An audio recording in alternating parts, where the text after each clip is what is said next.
자, 공간을 옮기고 또 계속 여기가 생명 예배 나누고 있는데요. 현장 예배가 주는 유익이 솔직히 분명히 존재합니다. 이제 그게 어떤 예배를 충성심으로 드리는 기존의 방식이 아니라요. 말씀을 이 현장의 시간 속에서 확증하시는 그러한 생명의 태도, 거기를 통해서 나타나는 것들이 중요하게 나타나기 때문에 거기에 대해서 조금은 대면 예배와 비대면 예배를 병행하고 있는 상황에서 잘 좀 조화를 맞춰주시는 바람 꼭 말씀드리겠습니다. 자, 그리고 오늘 뭐 교회 소식은 딱히 있진 않고요.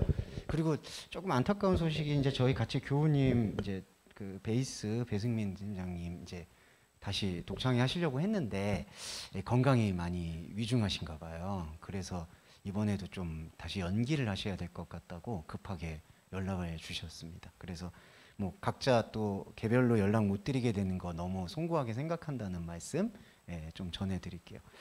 네, 그 사연이 좀 있는데 좀 잘 벗어나실 수 있도록 기도해 주시면은 좋을 것 같고요. 그리고 뭐 교회 소식이긴 한데 저희 아버님이신 주희식 집사님이 어제 은퇴식을 하셨습니다. 박수 한번 주실까요? 네. 아들로서 너무 큰 부려움입니다. 벌써 연세가 이제 80이 훨씬 넘으셨는데 이제야 은퇴를 시키는 이 두 아들의 마음이 좀 마음이 무거웠는데요. 아무튼 이제 은퇴하시고 새로운 또 제2의 인생을 개척하시니까 서로 같이 또 연합해 주시고 기뻐해 주시면은 좋을 것 같습니다. 네, 감사합니다. 자, 오늘도 조금 긴 여정이 있는데요. 한번 쭉 잘 살펴보시고 함께 해주시면 감사할 것 같습니다. 요한복음은 여러분들이 다 잘 알고 있는 스토리인데 그 안에서 이제 하나씩 발견해야 되는 그 이제 채굴해야 될 것들이 있습니다. 이걸 채굴이라고 표현하는 거는 요한복음은 어떻게 보면은 이렇게 광석 같은 게 돌하고 같이 뒤엉켜 있다고 생각하시면 좋을 것 같아요. 로마서하고 잠깐 비교해서 말씀드리면 로마서는 아예 그냥 보석을 사도 바울이라는 기록자가 잘 깎아서 그냥 제시를 했는데 그게 너무 빛이 영롱하고 복잡하기 때문에 좀 깨닫기 어려운 게 있고요. 요한복음은 그와는 좀 다르게 평범한 것과 그러니까 돌과 그리고 광석이 이렇게 보물이 다 함께 뒤섞여 있기 때문에 이걸 잘 캐내지 않으면은 안타깝게도 구약 성경처럼 그냥 자기가 듣고 싶은 대로 해석하는 경우가 꽤 많아지는 것 같아요. 그걸 이제 그 귀에 걸면 귀걸이, 코에 걸면 코걸이라고 하죠.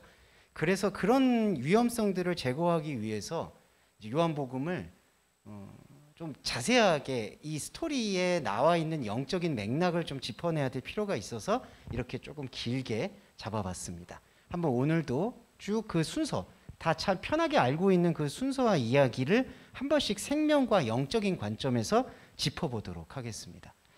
자, 5장 5절에서부터 38년 된 병자가 나오는데요. 이 숫자의 의미는 크게 의미는 없습니다만 어떤 의미가 있냐면은 그 사람의 거의 인생 전부가 병자였다라는 걸 강조하고 있습니다. 네. 근데 이게 과연 이 한 사람만의 이야기냐? 사실은 복음서에서는 한 사람만 특정해서 치유하는 법이 없어요. 그거는 시대를 넘어서서 오늘 우리에게도 해당하는 말이다라는 걸 꼭 염두에 둬야 됩니다. 그러니까 38년 된 병자는 우리의 모습과 똑같아요. 그래서 예수님이 그거를 이렇게 찝어주신다라고 생각하시면 좋겠습니다. 그래서 38년 된 병자는 우리의 모습인데 자, 어떤 모습이 있냐면요. 첫 번째로 6절에 예수님 질문이 있어요. 너가 낫고자 하느냐라는 질문인데 예수님 질문의 의도는요. 그 사람이 어떤 질병을 앓고 있는 그 현상적 질병에서 건강하게 되기를 원하느냐는 그분의 관심사가 아닙니다.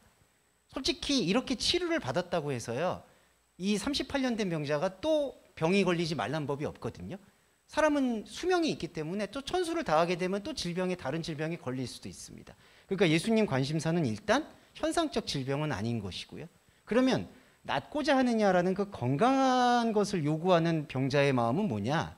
지금 38년 된 병자 안에 하나님을 잃어버린 영적인 죽음이 있다는 것이죠. 그래서 그 영적인 죽음에 대한 건강함을 얘기하고 있어요.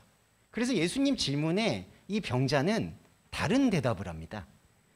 나를 못에 넣어주는 사람이 없어 내가 가는 동안에 다른 사람이 먼저 내려간다. 자, 이거는 뭐냐 하면 자, 베데스다 연못 자체가 이미 오염이 돼 있어요. 원래 베데스다 연못은 그 연못에서 치유를 받는 게 본질이 아니라 구약을 우리가 다시 묵상을 해볼 때 어떤 장소에 가면은 특정하게 치료받을 수 있는 게 아니라 그런 장소들에 있었던 그런 의미, 그러니까 야곱이 베델과 엘베델의 제단을 쌓았을 때 제단을 쌓은 게 중요한 게 아니라 야곱이 왜 거기에 갔는가, 거기서 어떤 생각을 가졌는가를 같이 묵상하고 생각하는 게 치유입니다. 근데 여기는 보시면 베데스다 연못에 가끔 물이 동하면 사람들이 우르르 몰려 들어가요. 이게 완벽한 미신입니다.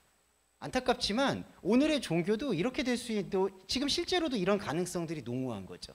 가끔 동해요. 여러분, 이게 참 안타까운데 어느 때 기도하면 하나님이 놀랍게 들어주시기도 하고 또 어느 때는 은사가 안 나타나요. 이런 표현들에 대한 지적이 바로 베데스다 연못이 그냥 가끔 동하는 겁니다. 38년 된 병자는요, 자기 인생의 거의 전부를 그렇게 가끔 물이 동하는 그 요행의 그 미신에 앞장서서 누군가가 나를 데려다 줬으면 치료받았을 거다. 그러니까 다른 사람에게 지금 전가하고 있는 모습을 볼 수가 있어요. 그래서 이러한 질병은요, 만약에 치료를 받는다 하더라도 그러면 베데스다 연못에서 난 치료받았습니다. 그렇게 될 거 아니겠어요? 가끔 물이 동하는 것으로. 그러면 그건 아무 유익이 없다라는 거예요. 그래서 예수님이 너의 자리를 들고 걸어가라. 이 얘기는 뭐냐 하면 여기서부터 이제 갈려요. 어떤 게 갈리냐 하면, 자, 실제로 예수님은 38년 된 병자를 치료를 하십니다. 현상적인 질병을. 근데 아까 예수님 관심사는 그거잖아요. 너가 정말 영적 죽음에서 벗어나길 원하느냐. 그러니까 예수님은 현상적인 질병을 치료하는 것이 주 목적이 아니라 그 사람 안에 어디로 누군가가 다른 사람이 넣어주거나 다른 사람이 자기의 질병을 치료해 줄 것을 생각하지 말고 너 안에서 하나님의 말씀을 발견하라는 뜻이 8절 안에 함축되어 있다라고 생각하시면 되죠. 자리를 들고 걸어가라. 이 뜻은 뭐냐면 너 안에서 생명을 찾아라. 그러니까 38년 된 병자 안에 생명이 하나님의 관점에서는 존재하죠. 그런데 38년 된 병자 입장에서는 누군가가 나를 구원해 주지 않으면 안 된다는, 외부에서 누군가가 나에게 구원을 해줘야 된다는 생각만 가득 찬 거죠. 자, 외부에서 나를 구원해 줘야 된다는 생각의 대표적인 게 안식일이에요. 안식일이요, 원래는 하나님이 내가 거룩하니 너희들도 거룩하라는 뜻인 건데 그 안식은 우리의 어떻게 보면 행위의 죽음을 선포하는 얘기입니다. 그러니까 우리 행위로는 하나님의 의로움에 도달할 수 없다라는 것을 깨우치고 반성하고 발견하는 게 안식일이에요. 그것만 이해하면은 우리가 일상에서 살아가는 것은 뭐 안식일에 뭘 옮겨도 밥을 먹어도 무엇을 해도 아무 상관이 없는 겁니다. 그래서 예수님이 의도적으로 안식일에 이제 밀밭사이를 가서 먹는 거를 보실 수가 있잖아요. 그러니까 여기서 보시면 예수님이 이거를 찝어내는 게 이 날을 안식일 날로 저는 특정하셨다고 봐요. 근데 예수님이 볼 때는 이 특정이 아무 의미가 없는 거죠. 솔직히 7일이 안식일이 되었든 8일이 안식일이 되었든 그분에게는 아무 의미가 없는 거예요. 그런데 사람들은 저 병자가 안식일 날 치료를 받았다라는 것을 이제는 딴지를 걸기 시작하는 거죠. 안식일인데 자리를 들고 가는 것은 옳지 않다. 네. 그러니까 이게 우리한테서 잘 묵상이 돼야 되는 게, 안식이라는 게 우리가 안식을 지켜서 하나님께 영광 돌리는 게 아니라 우리가 어떤 것도 지킬 수 없다라는 것을 하나님 앞에 고백하는 게 안식일이 되어야 되는데, 이거는 그 안식일이 하나의 수단이 되어버렸다는 거예요. 그리고 38년 된 병자에게도요, 중요한 게 여기 있습니다. 자, 38년 된 병자가 어떻게 보면 하나님 은혜의 당사자거든요. 치료를 받았어요. 그런데 이 38년 된 병자의 마음 안에도 하나님의 말씀과 성령의 견인이라고 할 수 있는 11절에 자리를 들고 걸어가라. 이건 너 안에서 하나님의 말씀을 찾으라는 그 말씀에 대한 본질이 깨우쳐지지 않으면 이 38년 된 병자는 또 누군가가 나를 치료해 주셨다라는 거에 사로잡혀 있을 수 있다는 거죠. 그러면 여러분, 이게 인간의 원죄성이 뭐냐면요, 누군가가 밖에서 나를 치료해 줬다라고 생각했을 때 나는 그 누군가의 은혜에 보답을 해야 된다라는 양심의 오염이 일어나요. 그러니까 인간 안에는 그게 선한 본성이었는데 그 선한 본성이 말씀의 세계 앞에서 비추어질 때에는 교환이라고 하죠. 내가 은혜를 받았으니 그것에 대해서 무언가를 해드려야 된다라는 생각, 그리고 그게 인간의 도리, 양심이라는 것으로 둔갑을 해서 거기에 대해서 또 열정을 가질 수밖에 없게 되는 게 38년 된 병자의 약점이 될 수가 있는 거예요. 그래서 그 약점을 여기서 깊이 진단하는 게 14절에 나와요. 예수께서 성전에서 그 사람을 만나 이르시되 보라 너가 나았으니 더 심한 것이 생기지 않게 다시는 죄를 범하지 말아라. 이게 그 요한복음 8장에서도 이른바 가늠한 여성한테도 예수님이 이 말을 해요. 다시는 죄를 범하지 말아라. 38년 된 병자한테도 다시는 죄를 범하지 말아라. 자, 이 죄에 대해서는 이제 우리가 명확히 조금 구분해야 되는 게 조금 왜곡해서 알게 되는 건 이런 거예요. 38년 된 병자가 그 사람의 잘못이든 혹은 그 조상의 잘못이든 무언가 잘못된 것들이 있었기 때문에 곧 죄를 범한 것이 있기 때문에 38년 동안 병자가 될 수밖에 없었다라고 생각하는 게 좀 대부분의 생각이에요. 그런데 예수님이 그 죄를 사해 주셨다라고 생각을 하는 거죠. 그러면서 넌 다시는 죄를 범하지 마라 이렇게 얘기를 듣게 되면 내가 이제 천재 이루의 기회로 병에서 고침을 받았으니 더 이상 죄를 짓지 말아야 되겠다 이렇게 생각하는 논리는 바로 이른바 자범죄 논리가 되는 거예요. 그러니까 내가 38년 동안 병을 앓은 게 내 인생 전체의 병을 앓았던 게 내가 뭔가 잘못한 거라는 거에 대한 결과로 생각하는 거예요. 근데 예수님이 여기서 죄를 범하지 말라고 얘기하는 죄를 범하지 말라는 뜻은 바로 앞서 말씀드렸던 안식일에 대한 생각 그리고 구원이 밖에서 찾아온다라는 그런 생각을 계속해서 반복하게 되는 게 죄라는 거예요. 네, 그러니까 이해되시죠? 38년 된 병자가 자신의 어떤 죄의 결과로 38년 동안 병자가 됐다라는 사실을 누군가가 계속 주입해 온 거예요. 그렇게 주입해 온 생각을 떨쳐내라는 게 죄를 범하지 말라는 거예요. 반대 개념인 거죠. 38년 된 병자는 자범죄 때문에 병자가 있는 게 아닙니다. 그리고 명백히 38년 된 병자만 병자가 아니에요. 우리도 영적으로 죽음이고 마비가 돼 있으면 죽은 거예요. 근데 그 죽음을 누구에서 찾아왔느냐? 바로 밖으로부터의 종교성이 그것을 주입해왔다는 거죠.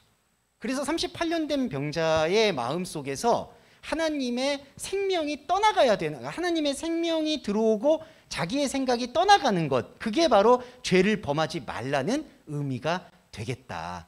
이제 우리가 그런 묵상을 분명히 해야 될 필요가 있고요. 또 하나 14절에 여기 성전이라는 단어가 나오는데 이 단어에 대해서는 이중의 묵상이 좀 필요합니다. 이중의 묵상이라는 게 뭐냐 하면 이거를 기본 묵상을 하게 되면은 무리들이 많은 곳을 피해서 조용하고 하나님을 경배할 수 있는 성전을 찾았다라고 생각하는 해석도 있어요. 그렇죠. 이제 예수님이 성전에 가셔서 그 사람을 만났다. 그래서 이 38년 된 병자가 성전에서 비로소 하나님을 깨닫는 어떤 그런 모습을 보였다. 그렇게 해석하는 경우도 있어요. 하지만 본질적인 해석은 그게 아니라 38년 된 병자한테 예수님이 직접 찾아가신 거예요. 예수님이 이 사람이 지금 성전에 또 갔구나. 성전에 왜 가냐 하면요. 38년 된 병자가 내 병이 치료받았다라는 것을 다른 사람들한테 증명받기 위해서예요. 근데 이 복음서에서 잘 흐름을 이어보시면 증명이라는 게 하나님에게 받아들이는 것이지 인간이 생각하는 증명은 의미가 없어요.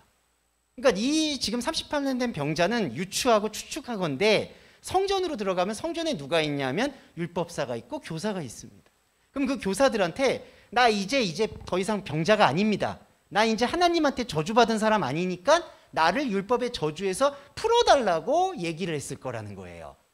예수님이 그런 38년 된 병자한테 찾아가서 너가 성전에서 이러고 있어야 되는 게 아니라 너는 그냥 나와서 너의 안에서 하나님의 말씀과 생명을 찾아가는 게 중요하다. 그거를 깨닫게 해주시는 게 바로 더 심한 것이 생기지 않게 죄를 범하지 말라는 거죠. 자, 더 심한 건요. 오늘날의 종교 안에 그대로 나와 있습니다. 왜 더 심하죠? 자, 예수님이 오셔서 우리의 생각을 완전히 파쇄하신 거잖아요. 근데 우리의 생각이 파쇄하고 하나님의 이제 영의 물결이 들어와야 되는데 영의 물결을 지금 관심을 갖고 있는 게 아니라 영의 물결은 관심이 없고 성전으로 들어가 버리죠. 여기서 말하는 성전은 바로 사람의 성전일 수가 있다는 거예요. 사람의 성전으로 다시 들어가서 야 누군가가 나한테 은혜를 줬어. 이 은사야. 이 방언하는 거 봐. 이 예언하는 거 봐. 이 놀라운 나타나는 거 봐. 이렇게 증명을 하죠. 그러면 증명을 하면 꼭 사람이 따라와요. 증인들이. 허다한 증인들이 따라온다고 얘기해요. 근데 그거를 착각을 하죠. 이게 하나님이 주시는 은혜의 자리가 되는 거야. 그러면 이게 이 종교, 이 성전이 어떻게 될까요? 바로 46년 동안 지어진 성전으로 다시 돌아가는 거예요. 십자가로 다시 못 박는 거죠. 그러니까 예수님이 더 심한 것에 대한 예견이 이때도 있으셨고 오늘날도 있다는 겁니다. 실제로도 여러분이 느끼시는 종교, 특히 기독교 안에서 이 현상은 아주 비일비재하게 일어나고 있다. 이렇게 생각하시면 될 것 같고요. 자, 이 말씀을 듣고 우리가 담대하게 받아들여야 되는 건 아까 말씀드렸듯이 38년 된 병자가 이 병에서 치료를 받아도요, 아마도 몇 달이 지나지 않아서 또 다른 병이 들어올 거예요. 그러면 그때는 어떻게 해요? 그때는 또 성전 가서 예수님, 그러면 예수님 살아생전에 또 쫓아다니겠죠? 그러다 예수님 부활하시고 승천하면 현상계에서 없어지면 어떻게 해요?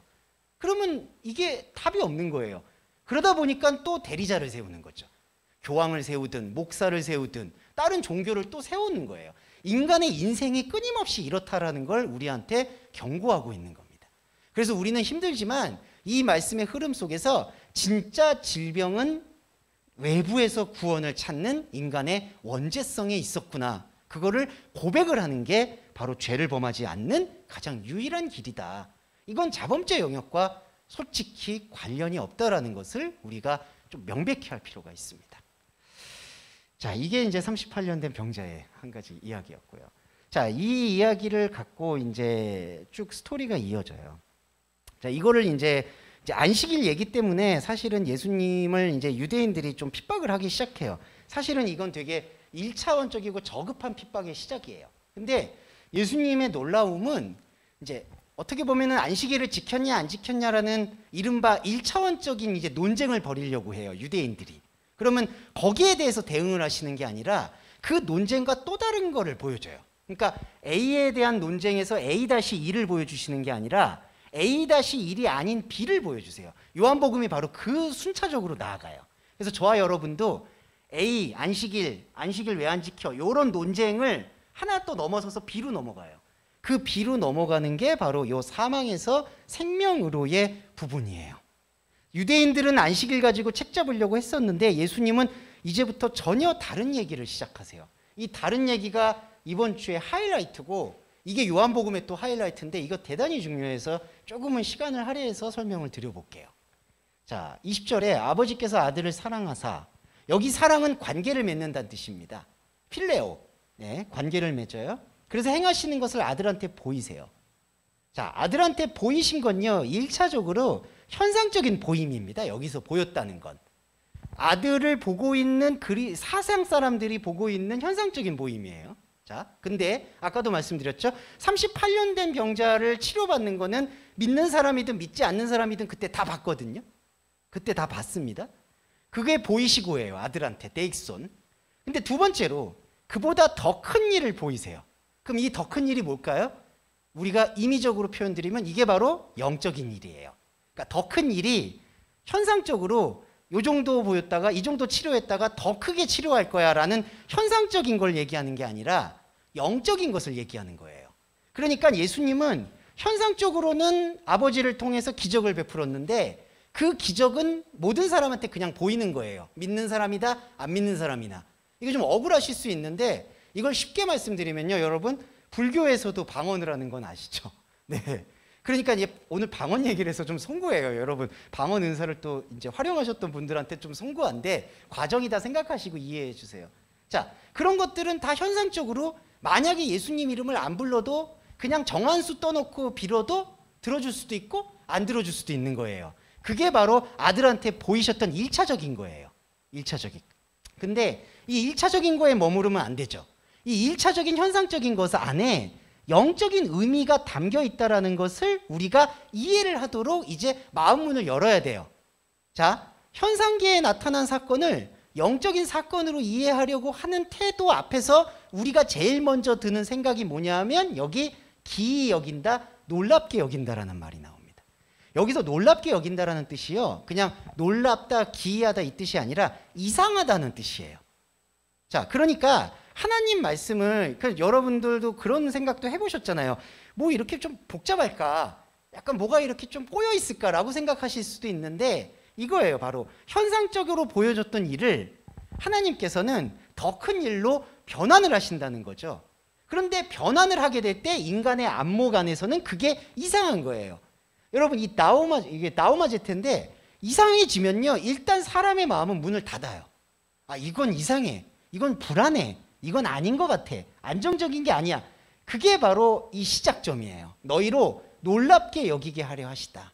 그러니까 이거를 뭐 되게 신비롭고 기이해 이런 게 아니라 나한테 이상해요. 내가 지금까지 안 것과는 달라요. 그래서 문을 닫게끔 되는 걸 예수님이 예견하시고 문을 닫지 말아라. 그러니까 더 큰 일을 보게 될 때 이거에 대해서 문을 닫지 말아라. 이 얘기를 경고하시는 거예요. 자, 그러면서 22절이 중요한데요. 21절도 이제 죽은 자죠. 이거 완벽한 죽음에서 완벽한 생명으로 옮기는 거고 22절에 아버지께서 아무도 심판하지 아니하시고 심판을 다 아들에게 맡기셨다고 합니다. 자, 이게 이제 어떤 죽음이냐, 어떤 의미냐 하면요. 결과론적으로 하나님께서는 우리와의 관계에서 심판이 없어요, 더 이상은. 그러니까 말씀의 차원에서는. 근데 아들한테 심판을 맡겼다는 건 뭐냐면요. 이 아들이 예수 그리스도죠. 예수 그리스도의 가장 중요한 사역은 십자가예요. 심판을 아들한테 맡겼다는 건 예수 그리스도를 통해서 인간이 얼마나 심판의 의미에 목말라 있고 굶주려 있는지, 이른바 선악과에 얼마나 굶주려 있는지를 극명하게 보여주는 게 바로 아들을 통해서 나타난다는 거예요. 그러니까 심판을 아들한테 맡겼다는 얘기는 예수님한테 하나님이 너가 이제 여기는 사망으로 여기는 생명으로 너가 이제 선악간에 심판할 수 있는 권세를 내가 너한테 준 거다. 그런 맥락이 아니라 너를 통해서 그리스도인 예수 그리스도를 통해서 우리 인간들의 심판하는 모습이 적나라하게 드러나게끔 되어질 것이다. 그게 바로 심판을 아들한테 맡겼다라는 얘기가 됩니다. 그러니까 아들이 심판의 어떤 법봉을 막 휘두르는 게 아니라 아들이 심판의 희생자로 직접 우리한테 보여주신 거예요. 십자가가 아니면요 우리가 선악과의 의미를 알 수가 없습니다. 그러니까 예수 그리스도의 모습이 심판에 굶주려 있는, 선과 악을 사람의 기준과 안목으로 판단하는 인간의 마음의 속성을 끝까지 바닥까지 보여주신 게 바로 심판을 아들한테 맡기셨다는 거예요. 그래서 우리가 이 십자가 복음 앞에서 나의 모든 것이 솔직히 포기가 될 때, 모든 것이 포기가 된다는 건 솔직히 좀 무력할 수 있지만 내가 진짜 하나님의 말씀을 보고 들으니 내가 할 수 있는 부분들, 내가 무언가를 하려고 했던 부분들, 내가 어떤 거를 느끼려고 했던 현상적인 것들, 이 모든 것들조차 심판하는 논리 속에서 나는 생각하고 있었구나. 그걸 끊임없이 우리한테 제시하는 게 성경 말씀이에요. 십자가의 논리죠. 그러면 심판을 아들한테 맡기셨다는 의미 속에서 우리는 솔직히 무엇을 해도 심판할 수밖에 없는 거구나라는 거를 고백을 하는 거예요. 그 고백의 접점이 아까 놀라운 거 말씀드렸죠. 그 고백이 이상한 거예요, 솔직히. 자, 여러분 왜 그게 이상할까요? 38년 된 병자도 아까 치료를 받아서 은혜를 받아가지고 교회로 갔잖아요. 건물교회로. 건물교회로 가서 뭔가를 하려고 했잖아요. 근데 예수님이 그걸 끊어내잖아요. 이거 하지 마라. 그러면 끊어내고 나면 그럼 나 뭐예요? 이렇게 되는 거예요. 그러면 나 뭐예요? 라고 얘기하는 저와 여러분, 저한테 하나님께서는 십자가만 보여주시는 거예요. 너가 뭘 하면 할수록, 안타깝지만 숨을 쉬고 행동을 하면 할수록 심판의 주체에 예수 그리스도를 세우는 거다. 근데 그게 이상하죠. 근데 그 이상함을 우리가 계속 주목하잖아요. 그러면 이게 하나님의 생각과 우리의 생각 속에서 십자가를 중매로 해서 접점이 일어납니다. 한마디로 영적인 불꽃이 일어나요. 그게 바로 24절에 심판에 이르지 않고 사망에서 생명으로 옮기게 되는 과정입니다. 네. 그러니까 저와 여러분 안에 십자가의 논리 속에서 내가 할 수 있는 것이 아무것도 없음을 깨우치게 되는, 근데 이 깨우침조차도요, 여러분, 뭔가 막 어떤 탁월하게, 나 이렇게 알았어. 이게 아니야. 이상한 거예요, 이상한 거. 네. 그러니까 깨우치는 게 도대체 뭘 하라는 소리야. 말도 안 되고 뭔가 이상해. 그런데 그 이상함 속에서 하나님의 생각과 우리의 생각이 접점을 일으켜서 죽음으로부터의 분리를 일으키는 겁니다. 이게 바로 사망에서 생명으로 옮기는 영적인 이 트랜스포메이션이거든요. 이거를 성경에서는 회개라고 표현을 하는데 이건 자범죄 회개하고 그렇기 때문에 일단 관계성이 있는 게 아니에요. 이렇게 이해하시면 되는 거죠. 자, 그리고 또 말씀드릴게요. 27절에 인자됨으로 말미암아 심판하는 권한을 주셨다. 자, 이 의미를 조금은 깊이 읽어야 되는데 인자는 예수 그리스도를 상징하잖아요. 예수 그리스도가 심판하는 권한을 주셨다라고 생각하잖아요. 자, 근데 여기서 중요한 거예요. 심판하는 권한을 주셨다라고 생각하는데 그걸 인자라고 표현하죠. 자, 중요한 건 예수 그리스도가 인자냐 인자가 아니냐라고 했을 때 예수 그리스도는 인자이면서도 인자가 아닌 거예요. 무슨 뜻이냐면 우리는 사람의 아들로서 메시아를 원해요. 다윗의 혈통으로 구름 타고 오시고 그렇게 우리 안에서 우리를 다스릴 분. 이때 당시에 이스라엘 사람들 오늘날의 종말을 기다리는 그리스도의 일부 이제 교리를 갖고 있는 사람들도 일부라고 얘기하기 조금 민망하죠. 계속 언제 오실까 지금 기다리고 있으니까. 자, 그렇게 되는 거예요. 그게 계속 기다리고 있어요. 그들의 마음 안에는 인자는 메시아야 되고 메시아는 심판을 할 권한이 있어야 된다고 생각을 하는 거예요. 근데 잘 들어주세요. 예수님이 인자로 오셨잖아요. 근데 예수님이 인자로 오셔서 우리가 생각하고 있었던 메시아 왕과 전혀 안 맞았죠. 이사야서 53장인가요? 전혀 안 맞아요. 그러니까 전혀 안 맞으면 여러분 이 권세가 어떻게 될까요? 이게 동상이몽이 되는 거예요. 우리는 메시아를 높여들어서 우리로 하여금 여러 사람들을 심판, 여러 사람들을 부활, 이렇게 생명, 천국과 지옥으로 나눠주기를 바라는데 예수님은 오셔서 그렇게 나누고 그렇게 이분법으로 생각하는 게 너한테 무슨 유익이냐라고 얘기를 하시는 거예요. 그래서 여러분 그리스도인은 그 심판을 하냐 안 하냐 여기에 일체의 관심이 끊어지는 생명을 경험하는 존재예요. 이게 되게 무책임하실 수도 있지만 되게 중요합니다. 왜냐하면 우리가 지난주에도 말씀드렸지만 기독교인의 함정이 저번에도 말씀드렸는데 누군가가 지옥을 가야 된다라는 전제가 은연중에 깔려 있어요. 왜냐하면 그게 내 모습이었어요. 그러니까 내가 지옥에 빠질 수밖에 없는 죄인이었는데 하나님께서 그거를 건져 올리셨다. 그래서 지옥과 천국이라는 걸 이렇게 이분법으로 놓고 생각을 하는 거예요. 그래서 나는 이제 지옥에 빠지지 않게 된 것을 감사합니다. 그러니까 여러분 이거 기도 잘 들어보셨죠? 어디서 나오죠? 바리새인들이 그런 기도하죠. 예, 나는 지옥에 빠지고 나는 저 세리와 같지 않은 것을 감사합니다. 근데 예수님은 그 지옥과 천국이라는 그 관계를 완전히 허물어 버리는 거예요. 그러니까 이게 그리스도인 안에서는 없어지는 거예요. 지옥이냐 천국이냐 선이냐 아니냐 그게 아니라 생명만 남는 거예요. 생명만 남게 되는 것이 바로 진짜 권세라는 거죠. 그러니까 27절에 심판하는 권세는 이중적인 해석이 필요한 거예요. 하나님의 아들이 와서 이렇게 갈라내는구나라는 게 우리의 생각, 십자가의 생각임을 고백하게끔 이루어지는 권세, 그게 진짜 권세라는 거죠. 이게 알레데이아 엑스시안이라고 진짜 권세. 근데 여러분 이게 우리 안에서 계속해서 주입이 안 되면은 이 진짜 권세는 안 보고 하나님이 왕 같은 제사장으로 왔으니까 나도 왕 같은 어떤 권세와 권력을 휘두르는 걸 원해요. 근데 여러분 세상에서는 그 권세와 권력이 교회에서 잘 안 이루어지죠. 그러니까 자꾸 천국 내세 얘기만 하는 거예요. 천국에서 상급이 높습니다. 뭐가 높습니다. 여러분은 지금 천국의 보화를 쌓고 있는 겁니까? 이게 뭐 하는 겁니까? 이게 도대체 이거를 어떻게 분류해야 되는지 수습을 하기 어려운 지경으로까지 계속해서 악순환이 반복되고 있다는 것을 우리가 예수님 말씀을 통해서 추적을 할 수가 있는 거죠. 그러니까 진짜 권세는 십자가를 고백할 수 있는 권세가 진짜 권세다. 이렇게 생각하시면 되겠고요. 그 진짜 권세의 바탕에서 29절이 등장했다고 생각합니다. 선한 일을 행한 자 생명의 부활, 악한 일을 행한 자 심판의 부활. 자, 이런 거에 문장에서 조금 다소의 오해가 생기는 것 같아요. 그러니까 나중에 다 부활은 하는데 어떤 사람은 생명의 부활로 어떤 사람은 심판의 부활로. 근데 이 예수님이 이때 부활을 심판의 부활을 얘기하시는 이유는 뭐냐면요. 딱 하나예요. 믿는 사람이든 안 믿는 사람이든 이 존재가 소멸되는 게 아니다.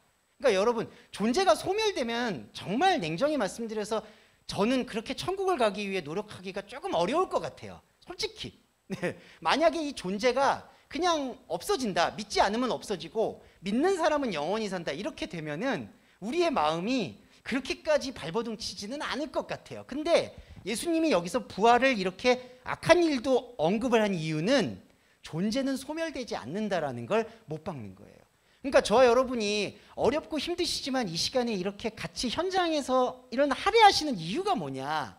우리의 존재가 소멸되지 않기 때문에 우리의 존재가 원래 어디에서 왔으며 하나님과 어떤 연합을 되어야 되는지를 분명히 알기 위해서 이렇게 오시고 생명의 부활을 경험해야 된다는 거죠. 그러면 냉정히 말하면 심판의 부활이라고 했을 때 사실은 심판에 놓여 있는 사람, 아직 여전히 하나님의 생명을 깨우치지 못하는 사람은 부활이라고 얘기할 수는 없습니다.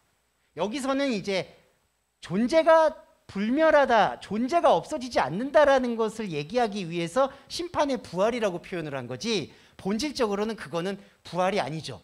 왜냐하면 다시 일어나는 게 없으니까. 그러니까 심판이라는 건 영원히 하나님처럼 되고자 하는 욕망의 되풀이를 심판의 부활이라고 표현한 거고, 반대로 그러면 생명의 부활의 전제 조건이 선한 일이잖아요. 이 선한 일이 뭘까요? 그게 다음 6장에 나오는 하나님의 일이에요. 그러니까 우리가 해야 되는 게 딱 하나인데 바로 그 하나님의 일이다. 하나님의 일이 곧 토아가다, 선한 일이다. 이렇게 해석을 해보실 수 있겠습니다. 네, 지금 자, 6장에서 대표적으로 어떤 일이 벌어졌냐면요, 오병이어의 사건이 벌어졌습니다. 이제 5천 명이 먹이시고 이제 어떤 생명의 양식이라기보다는 그냥 6월절의 명절을 맞아서 무언가가 이제 그들한테 생겼던 거예요. 이제 6장의 처음 이야기고요. 그 다음에 처음 이야기에서 5천 명을 먹이시고 사람들이 이제 놀라움을 막 호소하고 이제 같이 이제 할 때 예수님이 이상하게 밖으로 돌아다니세요. 5천 명을 먹이시고 12광주리에 담으셨는데 거기에 머무르지 않고 거기에 또 돌아다니세요. 이건 예수님의 하나의 영적 습관인데 계속해서 그런 현상적인 기적을 보여줬을 때 사람들이 같이 모이게 되는 그러한 현상적인 표적을 의도적으로 거부하고 계시는 걸 볼 수가 있어요. 그래서 무리까지도 이제 걸어오시고, 그러니까 무리를 걸어오시는 게 중요한 게 아니라 사실은 그만큼 현상적으로 묶이고 싶지 않다라는 것을 예수님께서 표방하신 거라서요. 그게 여러분들과 저에게도 중요하게 와닿아야 될 것 같습니다. 근데 이제 이런 것들을 사람들이 현상적으로 또 따라하는 경향이 있죠. 그러니까 뭐 어디 산으로 들어가신다든지 뭐 갑자기 은둔을 한다든지, 근데 그런 거는 상당히 우스꽝스러운 행동이에요. 네, 예수님이 그렇게 옮겼다고 해서 우리도 옮긴다, 그거는 현상적으로 우리가 눈 가리고 아웅하는 꼴밖에 안 되기 때문에 의미가 없다고 보셔야 되고요. 자, 그렇게 한 다음에 이제 다시 찾아와서 이 하나님의 일에 대해서 설명하고 있는 게 바로 이 대목입니다. 자, 무리들이 물어요. 랍비여, 언제 여기 오셨나이까? 언제, 어떻게, 이런 것들이 사실은 무리와 제자들의 마음에는 중요하게 자리를 잡습니다. 그러니까 그분이 어떤 면에서 기적을 베푸시고 어떻게 능력을 보이느냐, 거기에 이제 매달리고 있는 것 같아요. 근데 여기서 이제 조금 갈리는 게, 예수님은 너희들이 표적을 본 까닭이 아니요 떡을 먹고 배불렀다라고 얘기해요. 자, 예수님이 생각하는 현상적인 표적과 현상적인 배부름은 다 26절에서 떡을 먹고 배부른 거예요.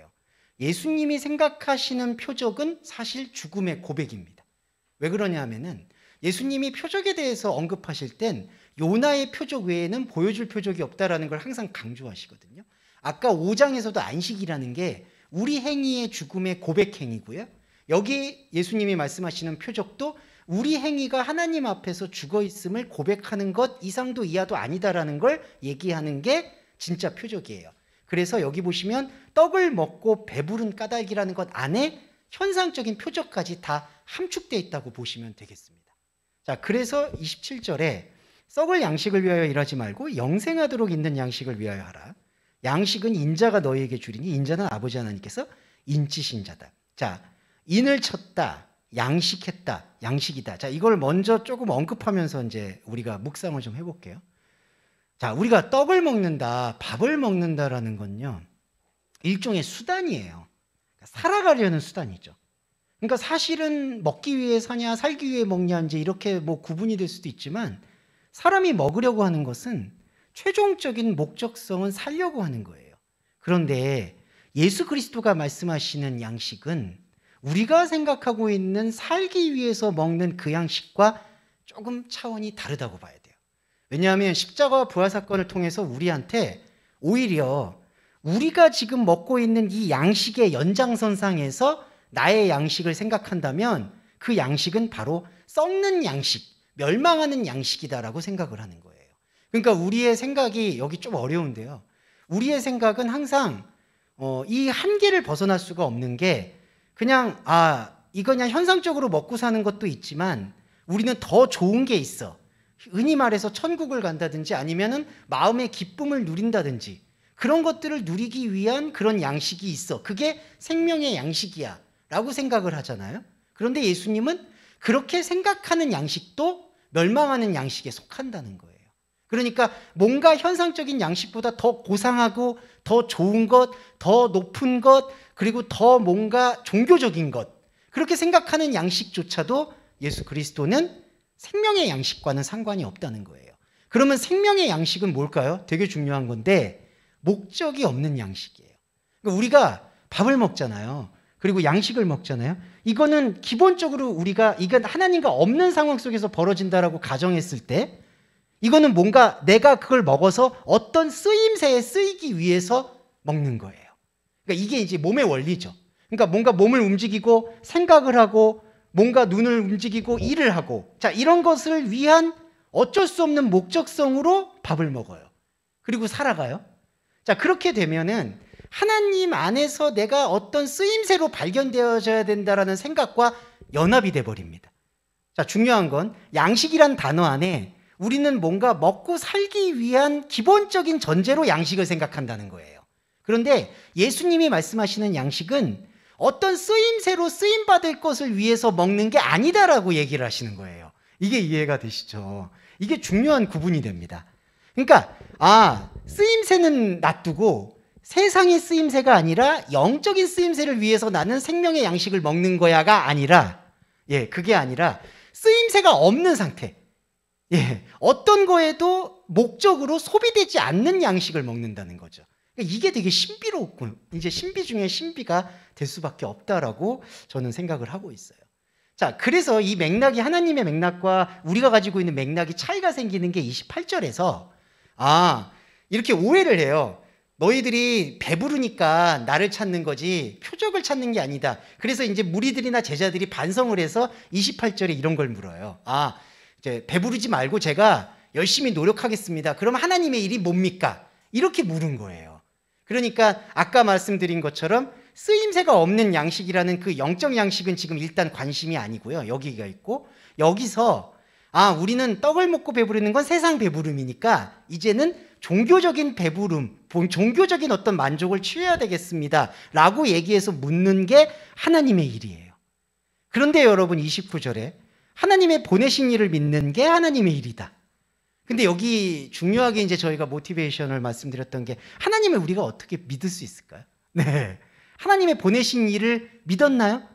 우리가 십자가 고백한다는 건요. 하나님의 보내신 일을 믿을 수가 없다는 고백이에요. 믿으려고 했던 제자들 모든 사람들이 하나님을 십자가에 못 박아요. 십자가를 고백한다는 건 나의 이 감정과 나의 이성으로는 하나님의 보내신 자를 믿을 수 없다는 것을 고백하는 게 도리어 큰 믿음 안으로 들어간다라는 거죠. 하나님의 믿음. 그러니까 감정적인 나의 믿음이 아니라 하나님의 믿음입니다. 근데 여기서 또 오해가 생기죠. 우리가 보고 당신을 믿도록 행하는 표적이 뭡니까? 그러니까 표적을 보여주세요. 그럼 또 따라가겠습니다. 그러니까 예수님이 말씀하시는 지금 쓰임새 없는 은혜, 연고 없는 은혜하고는 전혀 상관없는 얘기들을 계속하고 있어요. 그러면서 이 얘기를 꺼내죠. 조상들은 광야에서 만나를 먹었습니다. 자, 이제 만나 얘기 들어올게요.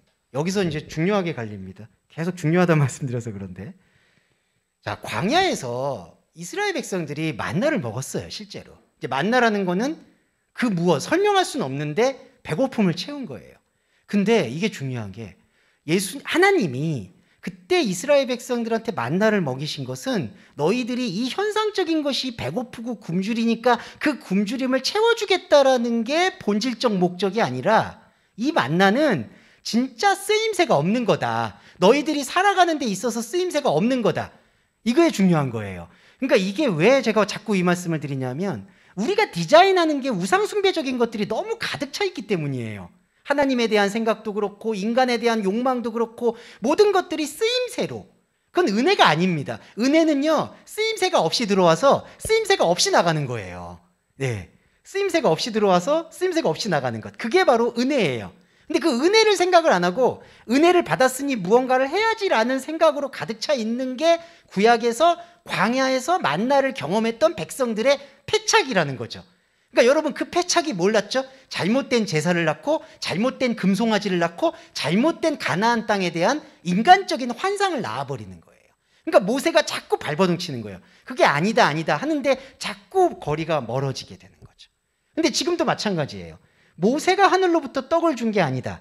왜 이 이야기를 하시냐면 이때 당시에 아브라함, 모세 다 무엇으로 여기냐 하면은 자신들의 어떤 은혜의 족보를 얘기하고 있는 거예요. 은혜의 족보. 근데 여러분 아브라함을 히브리서에서도 보셨지만 그분이 진짜 믿음의 조상이라서 우리가 믿음의 조상이라고 얘기하는 게 아니죠. 그분이 하나님 없음을 자신의 인생을 통해서 고백한 것이 창세기에 기록이 되어 있으니까 아 그게 오늘 우리의 모습과 동일하구나. 아브라함도 그 고백을 했고 나도 그 고백을 했구나. 그러니까 그게 믿음의 조상이라는 거죠. 그런데 여기에 지금 백성들은 그렇게 생각하는 게 아니죠. 그러니까 은혜를 받아서 뇌물로 갚는 거예요. 이렇게 생각하시면 돼요. 그러니까 은혜를 받으면 은혜로 나와야 되는데 은혜가 들어왔는데 은혜를 내 안에서 선악과로 판단을 해서 다시 뇌물 아니면 돈, 교환, 대가 이걸로 다 지불해버리는 악순환이 바로 광야에 대한 만나의 오해였던 거예요. 그러니까 중요한 게 만나는요 사실은 여전히 이상한 거예요. 그러니까 하나님이 말씀하시는 가나안이라는 게 여기 가나안이 광야일 수도 있고 어디에일 수도 있구나. 사실 가나안이라는 게 어떤 지명의 뜻이 아니구나. 이런 것들을 깨우치면서 도대체 설명은 할 수 없지만 내 안에 있는 오묘한 하나님의 생명 그걸 느끼도록 인도하시는 게 만나인데 자, 이 만나를 아까 어떻게 광야의 백성들이 이해하냐면 하나님께서 우리 삶이 어렵고 힘드니까 이 삶을 해결해 주시기 위해서 살아계신 하나님이 나와 함께 하셨구나를 체험한다는 거예요. 그걸 만나로 이해했다는 거죠. 근데 여러분 잘 들어보시면 그게 뭐가 잘못됐어요? 라고 생각하실 수 있잖아요. 하나님이 내 어렵고 힘든 생활에 만나로 도움을 주셨구나. 근데 하나님은 만나를 그 의미로 주시는 게 아니기 때문에 그래요. 그러니까 우리의 삶을 하나님께서 배려해 주셔서 좋은 삶을 인도할 수 있도록 되어질지라도 우리가 거기에 은혜에 대한 보답과 대가로 예배하고 헌금하고 기도하는 것이 아니라는 거죠. 그럼 이 만나는 뭘까요? 우리한테 주어져 있는 설명할 수 없지만 분명하게 우리한테 있는 영적인 처소예요. 이게 영적인 처소. 이게 몸이죠. 바울이 말하는 이건 영적인 몸, 바울은 영적인 몸이라고 얘기했고 요한복음은 내가 너 안에 거할 곳이 많다. 영적인 자리. 창세기에서는 이거를 동산이라고 표현합니다. 그래서 34절에 이 떡을 우리한테 달라고 얘기해요. 자, 35절에 내가 생명의 떡이다. 자, 이거 중요한 게 에고 에이미 호 아르토스 테스조에스예요. 자, 이거 해석이 이제 핵심인데 내가 생명의 떡이다라고 얘기하는 게요. 여기 안에서요, 여러분. 자, 만약에 우리 이제 권사님이 계시고 권사님이 예수 그리스도 안으로 들어와서 생명의 떡을 이해해요. 근데 예수님이 생각하는 생명의 떡은 내 안에서 너와 그냥 아무 다른 어떤 외부의 관계가 아니라 이 안에서 하나님과 함께 자족하는 상태를 얘기해요. 그러면은 생명의 떡이요. 예수 그리스도를 생명의 떡으로 먹어서 내가 여기다가 복음을 전파하든 뭐 일을 하든 이게 아니라는 거예요. 그러니까 내가 생명의 떡을 지렛대 삼아서 외부에서 이거를 활용하는 게 아니라는 거예요. 이해되시죠? 그러니까 이거는 세상이나 외부에 입증이 되는 게 아니에요. 권사님이 하나님의 말씀이신 그리스도 안으로 들어와서 그냥 생명의 떡을 주고받는 거예요. 예. 그러니까 이거를 주고받는 게 여기 가서 쓰는 게 아니라 이게 바로 생명의 떡의 실체입니다. 에고에이미는 거기에 집중이 되는 게 가장 본질적인 이제 접근이거든요. 이거를 내가 받아서 어디다가 나눠주고 쓰고 이게 아니라 내가 생명의 떡을 느껴서 하나님한테 돌려보내고 그리고 하나님이 또 나한테 화답하시고 이런 어떤 하나님과의 커뮤니케이션이 깊어질 수밖에 없는 필연적인 중매제가 바로 예수 그리스도 에고에이미 생명의 떡이라는 거죠. 자, 이렇게 되면 이게 있어요. 사마리아 여인과의 대화에서도 나왔는데 내한테 오는 자는 굶주리지 않을 것이요 나를 믿는 자는 목마르지 않는다. 자, 이 얘기가 요거 저번에도 말씀드렸는데 한 번 더 말씀드릴게요. 지금 있는 목마름을 해결해 주신다라는 얘기가 본질이 아니라 이 목마름으로 나를 생각하는 일을 이제 분리를 시켜주겠다는 뜻입니다. 그러니까 영원히 목마르지 않는다는 게 내가 지금 목마름이 있잖아요. 이 목마름을 하나님께서 채워주시겠다는 얘기가 아니에요. 이 목마름은 그냥 우리가 살면서 채워나가면 돼요. 네, 어렵지만 힘들고 어렵지만 먹고 사는 거예요. 그냥 이거를 영원히 목마르지 않게 채워주겠다라는 것은 환상입니다. 그게 우상숭배예요. 그게 아니라 하나님의 양식은 이렇게 먹고 마시는 거를 지금 얘기하는 게 아니라 내 안에 하나님의 시간 속에서는 원래 있었던 생명, 그거를 나한테 주려고 하시는 거구나. 거기에 귀를 기울이게끔 만드는 게 영원히 목마르지 않는다는 뜻이에요. 자, 이거 잘 이해해 주시면 감사해요. 그러니까 나의 욕망이나 욕구가 하나님의 말씀으로 해소가 되는 게 전혀 아니에요. 이건 그대로 있어요, 여러분. 그리고 여러분 각자가 여러분의 삶의 자리에서 그거는 컨트롤 하셔야 돼요. 내가 너무 욕심이 있었구나. 그러면 좀 컨트롤 해야 되고, 내가 너무 많이 먹었구나. 그러면 덜 먹어야 되는 거고, 그건 우리가 해야 될 몫이고, 여기에 영원히 목마르지 않는다는 건 우리의 만족을 해결시켜주는 게 아니라 진짜 이런 만족과는 상관없이 하나님의 영원한 차원에서의 복음이 우리한테 진짜 복음이다. 이거를 깨우치게 하는 게 바로 에고에이미의 원리가 된다라고 생각하시면 될 것 같고요. 네, 시간이 좀 지났지만 이거는 꼭 인지해 주실 게 좋아서 이 육을 무익하다. 네, 이게 이제 오늘의 핵심인데요. 이거 좀 설명드리고 마무리를 좀 해보고 갈게요. 자, 53절에 이제 유명한 거죠, 이게. 인자의 살을 먹지 않고 인자의 피를 마시지 아니하면 생명이 없다. 자, 살과 피를 마시는 겁니다.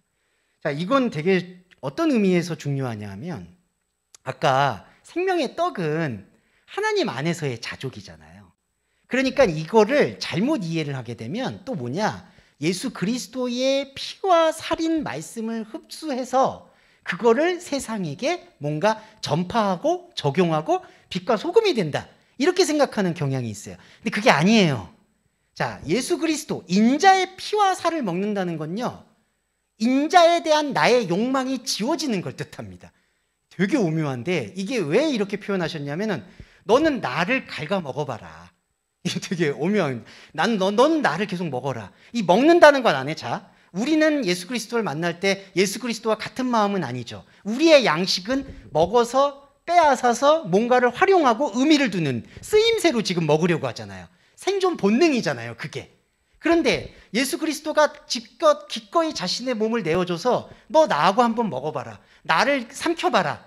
그래서 우리가 삼켜요. 그게 십자가잖아요, 여러분. 매번 십자가가 느껴지죠. 근데 그렇게 삼켰을 때 어떤 결과가 나오냐면은 내가 욕망으로 먹고 마시고 하나님처럼 되고자 했던 모든 것들이 하나님과는 전혀 무관한 상황이었다라는 그 깨달음이 점점 선명해져요.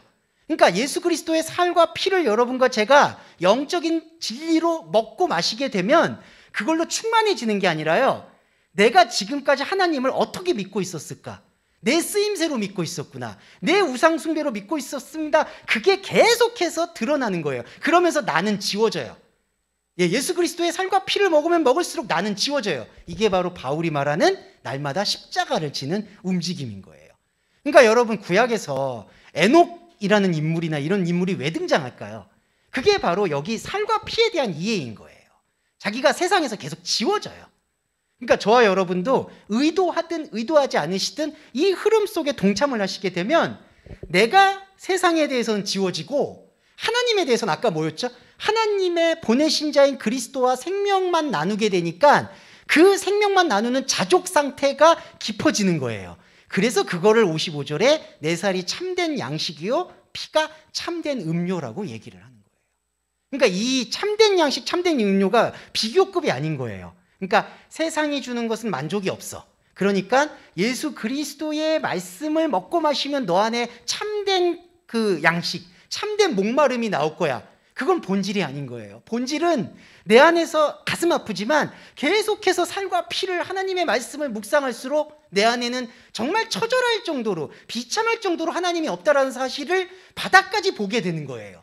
근데 여러분, 이 바닥까지 보게 되는 게 복음일 수밖에 없는 게 그 바닥까지 보여주는 상황 속에서 에고에이미가 있잖아요. 내 안에 원래 하나님께서 예비해 두셨던, 그러니까 하나님 시간 속에서의 예비입니다. 그게 선명해지는 거예요. 나는 완전히 비워지고 없어지지만 내 안에 그리스도가 완전히 선명해지는 상황. 그 상황을 56절에 내 살을 먹고 피를 마시면 내 안에 거하고 나도 그 안에 거한다. 이게 아까 말씀드렸던 영적 초소인 거예요. 영적 초소. 그러니까 이 영적 초소라는 게 참 설명하기 어려워요. 마치 바울이 경험한 삼층천처럼 이거는 어디다가 쓰임새가 있는 것도 아니고 은혜를 받아서 인간의 어떤 효과로 나오는 것도 아니고 그냥 은혜가 은혜로 도는 건데 여러분 안에 그 생명이 있는 거예요. 이게 아주 중요한 움직임이 됩니다. 이 영적 생명. 그런데 이거에 대해서 이제 제자들이 결국은 참지 못하고 한마디 해요. 60절 볼게요. 이 말씀은 어렵도다. 누가 들을 수 있냐. 그리고 실제로 예수님 이 이른바 살과 피 먹으라는 말씀으로 인해서 사람들 거의 다 떠나요. 여기서는 그래도 성경에서는 조금 완곡하게 많이 남지 않았으니 그랬는데 그게 아니라요. 다 떠나. 그래가지고 나중에 시몬 베드로가 죄송해요. 성질 내면서 68절에서 여기 남는데 영생의 말씀이 있으면 우리가 네게로 가오리이까. 이건요 죄송한데 신앙 고백이 아니라 협박입니다. 지금까지 내가 가진 거 다 버리고 당신한테 따랐는데 당신이 이딴 말을 하면 나는 뭐 하라는 겁니까? 라는 그런 불만이 여기 68절에 담겨 있는 거예요. 그러니까 아주 원망스러운 거죠. 왜냐하면은 기를 쓰고 다 모았잖아요. 5,000명 먹여서 되게 좋았잖아요. 이른바 텐션이 되게 올라왔거든요. 자, 이제는 뭔가 이제 하겠구나. 근데 예수님이 완전히 찬물을 끼얹은 거예요. 내 살을 그러니까 이게 두 가지가 이해가 안 돼. 뭐가 이해가 안 되냐면요. 첫 번째는 어떻게 살과 피를 먹습니까? 이 당시에는 이게 1차적으로 이해가 안 됐고요. 자, 2차적인 것도 걸림돌이에요. 뭐냐? 아, 이게 상징적인 거구나. 예수님의 살과 피를 먹으면 우리가 주의 군사, 주의 백성이 돼서 하나님 나라를 확장시킬 수 있구나. 이것도 아니라는 거예요. 그러니까 도대체 이 양식을 먹어서 내가 어떻어요? 이거예요. 그러니까 제자들이나 무리들이 다 떠나는 거예요. 그리고 이게 보세요. 어렵다라는 뜻이 스켈로스라는 건데 이게 굳어있다. 이 말씀은 굳어있다는 뜻이에요. 이게 무슨 뜻일까요? 왜 이런 말을 할까요? 쓰임새가 없으니까. 네. 그렇죠, 여러분. 이 말씀이 굳었다라고 얘기하는 의도가 뭘까요? 자, 굳어있지 반대가 뭐죠? 이렇게 활용한다는 거잖아요. 살아있다는 건 사람이 생각하는 살아있는 건 말씀을 갖다가 막 느끼고 적용하고 뭔가 나누고 찬양하고 이거예요. 근데 예수님이 지금 말씀한 걸 딱 정합해 보니까 이 말씀은 굳었다는 거예요. 이걸 어디다 쓰냐는 거예요. 이게 바로 우리의 성령 없을 때 나오는 고백이기도 한 거예요. 근데 우리가 이걸 반대로 볼까요? 이게 굳은 게 맞는 거죠. 세상의 쓰임새에 쓰는 게 아닌 거죠. 영적인 쓰임새만이 우리 안에 오는 거죠. 근데 예수님이 그걸 직감하신 거죠. 이 말이 너희한테 스칸달리죠. 걸림이 되었구나. 이 걸림을요, 여러분, 피하지 말아야 돼요. 이게 그리스도인에게 가장 맹점이 걸리면요, 그냥 넘어가려고 해요. 예. 아, 이거 걸림돌이야. 이거 피하고 그냥 다른 거 찾으면 돼. 그러니까 말씀을 자꾸 복잡하게 안 보려고 하는 거예요. 말씀이 복잡한 게 아니라 자꾸 그냥 이런 거 저런 거 다 떼고 이른바 장기를 둘 때 차포 다 떼고 두려고 하니까 뭐 할 말이 없는 거예요. 그러니까 이 걸림이라는 건요, 예수님이 이렇게 되묻는 건 우리가 딱 들어야 되는 거예요. 아, 이거 걸림돌이구나. 이거 어려운 거구나. 이거 굳은 거구나. 근데 묵상해야 되는 거구나. 그래서 62절에 인자가 이전 있던 곳이 어디죠?